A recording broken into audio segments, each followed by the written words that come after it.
C-reactive protein is a protein that helps to fight infections. However, it's also a marker of low-grade inflammation, and it can help to predict your risk of heart disease. Apart from acute infection or injury, the C-reactive protein points to chronic or systemic inflammation. Its levels rise in response to chronic stress. Many chronic conditions are marked by high C-reactive protein levels, including high blood sugar, insulin resistance, high blood pressure, obesity, diabetes, gum disease, and heart disease. C-reactive protein is not only a mark of inflammation, but it also worsens any underlying inflammation. In the lining of the blood vessels, the C-reactive protein lowers nitric oxide and protocyclin release, and this worsens blood flow while increasing the inflammatory compounds.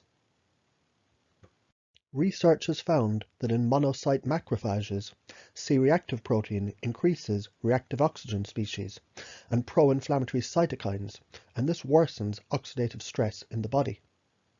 High C-reactive protein levels are a marker of chronic inflammation, found in conditions like diabetes, obesity, and heart disease. It also creates inflammation on its own, and this damages blood vessels and increases oxidative stress. The C-reactive protein increases inflammation in the blood vessels, and this contributes to hardening of the arteries, which can eventually lead to heart disease. Plus, it also activates cells that line the interior of the blood vessels, and it causes them to malfunction. Additionally, the C-reactive protein reduces the nitric oxide release from the arteries, and this deprives tissues of adequate blood flow. Nitric oxide is good for the cardiovascular system because it relaxes blood vessels, increases oxygen, and improves blood flow throughout the body. To make matters worse, plaque in the artery also releases C-reactive protein into the bloodstream, and this perpetuates the cycle in people who already suffer from heart disease or who are at a higher risk. C-reactive protein levels less than 1 milligram per litre are considered low risk, 1 to 3 milligrams per litre as average risk, and greater than 3 is at high risk for heart disease. Increased levels of LDL cholesterol in the at-risk patients causes the blood vessels to make more C-reactive protein, and this in turn helps more LDL-C enter the blood vessel cells. Studies have found in healthy people the C-reactive protein can partially predict the risk of dying from a heart attack, blood vessel disease, heart failure, and arrhythmias. Similarly, C-reactive protein was additive to the LDL cholesterol in predicting the future cardiovascular disease in healthy American women in the Women's Health Study. The American Heart Association and the Center for Disease Control and Prevention recommend using C-reactive protein as a risk marker for heart disease in people with Framingham risk score between 10% and 20%. This subgroup of people might benefit from high sensitivity C-reactive protein testing, mainly because doctors are often undecided about the treatment for a patient who is considered at the intermediate risk. In a controversial trial named Jupiter, healthy people with high to normal C-reactive protein levels, greater than 2 milligrams per litre, were given statins, and they experienced a 44% reduction in their risk of heart attacks, stroke, hospital admission, and unstable angina, and death from heart disease. The study has, however, received a lot of critique and should be taken with a grain of salt. Research suggests that the C-reactive protein may turn on pro-inflammatory switches in the blood vessels, making them narrower and stiffer, resulting in high blood pressure or hypertension. Elevated C-reactive protein preceded the new onset hypertension at an early stage in an elderly healthy population. Those with the highest C-reactive protein levels had a twofold greater risk of high blood pressure compared to those with the lowest levels. Metabolic syndrome is a cluster of metabolic abnormalities that together increase the risk of diabetes and heart disease. These include high blood pressure, high blood sugar, excess belly fat, high bad cholesterol, low good cholesterol, and high triglycerides. A person has metabolic syndrome if they have 3 or more of the abnormalities above. Studies have found people with metabolic syndrome have more inflammation and higher CRP levels. The more features of metabolic syndrome that a person has, the more their C-reactive protein levels are increased. High C-reactive protein is linked with lower HDL or good cholesterol and a greater body mass index, belly fat, blood pressure, triglycerides, cholesterol, LDL cholesterol, blood glucose, fasting insulin, and insulin resistance. Elevated C-reactive protein has been associated with obesity and abnormal fat metabolism in both adults and children, and it's closely linked with the high body mass index and total calorie intake. The higher C-reactive protein correlates with lower adiposity, a protein that enhances insulin sensitivity and prevents hardening of the arteries. Studies have found that school children who were overweight or obese had high levels of C-reactive protein and interleukin-6, whereas children with more belly fat and total body fat only had higher levels of C-reactive protein. The C-reactive protein levels could even predict the body mass index changes during the childhood. Several studies have found high levels of C-reactive protein were associated with a greater risk of strokes, stroke complications, and death. Levels over 3 mg per milliliter were linked with a 40% increased risk compared with those less than 1 mg per liter over a 15-year follow-up period, especially in men who also had high blood pressure. C-reactive protein is also increased in obstructive sleep apnea. This is when some people stop breathing during their sleep. Patients with more severe sleep apnea have higher C-reactive protein levels. Researchers have shown that the sleep apnea treatment with the CPAP, continuous positive airway pressure machine, reduced the effect of the disease on the C-reactive protein levels. C-reactive protein is found in the joint cavity fluid of rheumatoid arthritis patients, and it combined to white blood cells and other inflammatory cells. Inflammation in rheumatoid arthritis is closely related to the production of C-reactive protein and pro-inflammatory cytokines.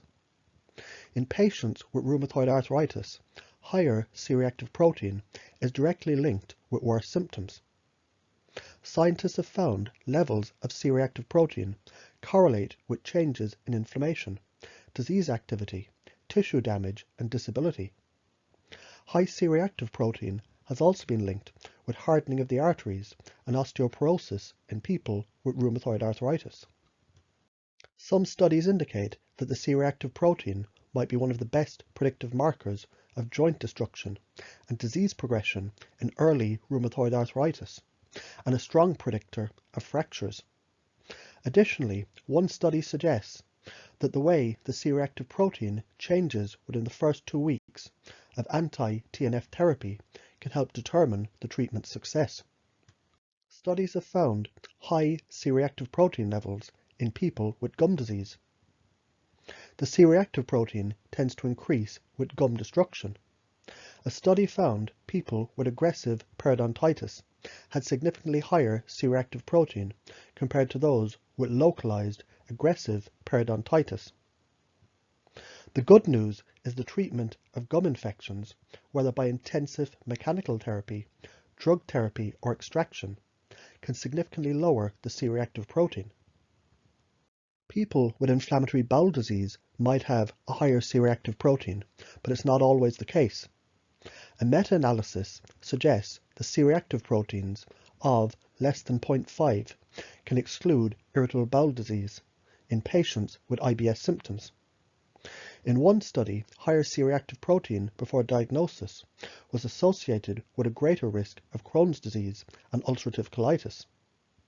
In another study, the C-reactive protein levels at diagnosis were related to disease severity in patients with ulcerative colitis, but not in patients with Crohn's disease. Low-grade inflammation can lead to fatigue. Higher C-reactive protein was linked with fatigue, both in healthy people and in disease-free survivors of breast cancer.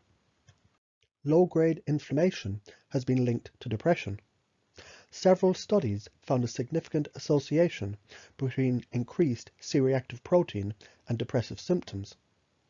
High levels were more frequent in people with recurrent depression, especially in those who were overweight and had low HDL cholesterol.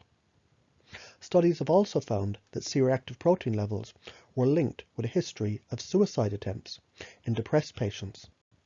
The risk of suicide attempts increases with higher levels of C-reactive protein. Hostility has also been associated with increased levels of C-reactive protein. Macular degeneration is a condition that can result in blurred vision or vision loss. Several studies suggest there might be a close association between C-reactive protein and eye blood vessel disorders. People with higher C-reactive protein levels were more likely to get age-related macular degeneration, especially if their C-reactive protein levels are over 3 milligrams per litre. High levels of C-reactive protein have been associated with increased odds of all-cause dementia or memory decline, particularly in women. Scientists have found cancer is more likely to develop in chronically inflamed organs. Unsurprisingly, high C-reactive protein levels have been linked with an increased risk of developing cancer. Even in apparently healthy people, high levels have been linked with an increased risk of colon cancer, lung cancer, and cancer in general. High C-reactive protein has also been associated with the progression of skin, ovarian, and lung cancer. For this reason, C-reactive protein might be used to detect cancer recurrence after surgery. Scientists think the link between the high C-reactive protein and cancer could be due to 3 reasons. First of all, high C-reactive protein might directly cause cancer. If so, it could be extremely useful in prevention. However, there's no scientific data to support this yet. Secondly, it's possible that the cancer increases the C-reactive protein, even in the early stages. And lastly, high C-reactive protein might point to another underlying cause of cancer, such as inflammation, high stress, and chronic diseases. Low C-reactive protein is beneficial in general. The lower the levels, the better. However, scientists did find a curious link between low C-reactive protein levels and lupus. Low C-reactive protein levels might contribute to the development of lupus.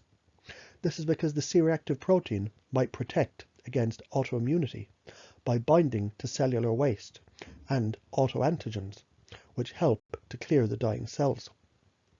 If damaged and dying cells aren't cleared away by macrophages, their waste products build up in various tissues. Animals that can't clear these dying cells develop autoimmunity. In fact, scientists found that C-reactive protein injections can delay the onset of lupus and the resulting kidney inflammation in mice. A study found that low C-reactive protein can also be caused by immunoglobulin G antibodies, which are found in up to 78% of patients with lupus. Immunoglobulin G might bind to the C-reactive protein, lowering its level in the blood. The link between C-reactive protein and lupus, however, is not that straightforward because people with high C-reactive protein had greater lupus disease activity in a number of other studies. To book a consultation or to learn about herbs, supplements, and natural treatments, check out my website.